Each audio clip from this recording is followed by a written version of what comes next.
Welcome to CyberWatch. CyberWatch is produced by Silent Breach, a leading cybersecurity firm specializing in network security and digital asset protection. CyberWatch airs weekly in 10-minute episodes and covers the latest events, technologies, and conversations from across the industry. Let's take a closer look inside the million-dollar plot to hack Tesla. According to FBI reports, Russian actors spent the summer of 2020 planning a cyber attack against Tesla's systems.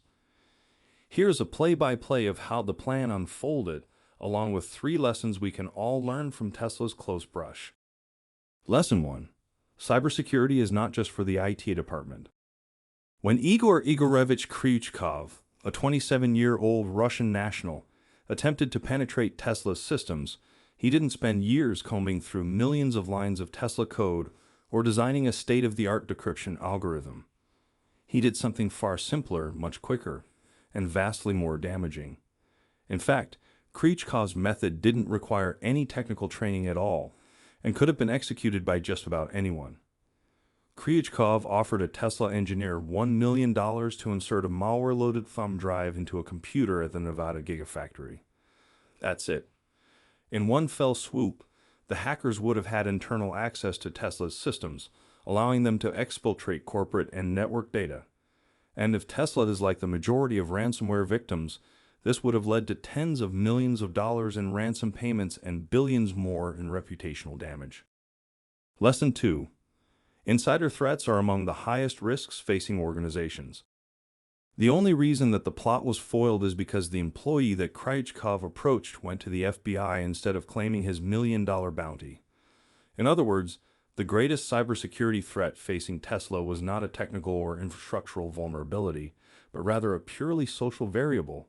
Could the company trust its own people? Data shows that Tesla is far from unique in this way. Silent Breach estimates that insider threats are not only more likely than external variants, but also prove far more damaging when successful. What are some possible solutions? Invest in employee training sessions so that staff are on guard to detect any suspicious internal activity. Run periodic insider threat penetration tests to assess organizational resilience and gaps, and focus on developing a culture over tools. Fortunately, the employee in question cooperated with the FBI to obtain more info from Kryuchkov regarding who he was working with and what he was planning. At one point, the informant even wore a wire, helping authorities gather all the evidence they needed to arrest the would-be hacker as he attempted to flee the country. Lesson 3. Most penetration tests are unrealistic. Far too often, we find that our clients limit the scope of penetration testing to the issues that they think they can successfully pass. While there may be good reasons for this decision, this approach can also breed a sense of complacency and false security. Instead, at Silent Breach, we encourage our clients to build their scope around the most realistic attack vector, rather than the most simplistic.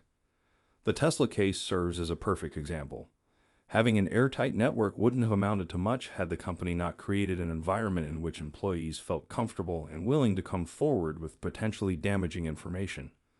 Time and again, Silent Breach data suggests that the weakest link of nearly every organization is its people. Using simple, yet effective techniques, Silent Breach ethical hackers have found that a layered attack, combining phishing, vishing, and even physical USB drive drops, can critically breach 90% of businesses within 1 week, all without writing a single line of code. The reality is that it's far easier and cheaper to fool people than it is to fool a machine. By leaving this out of our own scope, we ensure that hackers will include it in theirs.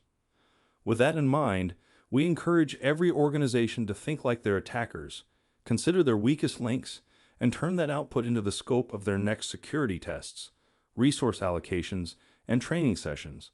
And remember, that's out of scope, said no attacker ever.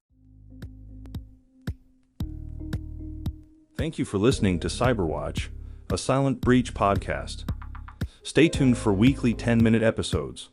To learn more about Silent Breach, visit silentbreach.com or follow us on all your favorite social media platforms.